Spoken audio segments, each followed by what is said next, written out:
கண்டிப்பா விஜய் பக்கம் வரப்போறது கிடையாது, இதுக்கப்புறம் வரப்போறது கிடையாது, நாளை போட்டு உறுதி ஆயிருச்சு. அப்ப இவங்களுடைய பிளான் என்னவா இருக்கு, திமுகவை வெள்ள வைப்பதற்காக தான் இவங்க இந்த வேலையை பாக்குறாங்க அப்படிங்கிற ஒரு திங்க் வருதா இல்லையா?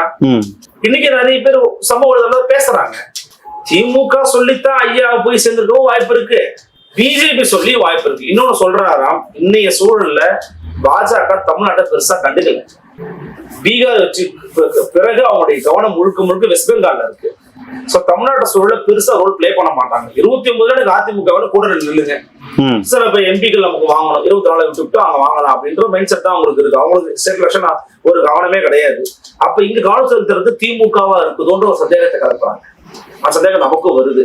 சோ அப்பதான் அப்ப இது இன்னொரு மக்கள் கூட்டணி 2.0 ஐயா விஜய் அவர்கள் தலைமையில அமைக்க முயற்சி பண்றாங்களா அப்படிங்கிற செய்தி. மக்கள் கூட்டணி என்ன ஆகும், அமைச்சா ஓட்டு சதறனா யாரு ஜெயிப்பா அப்படிங்கிறது உலகத்துக்கே தெரியும். ஆளுங்கட்சி தான் மீண்டும் ஆட்சிக்கு வரும், யதார்த்தம்.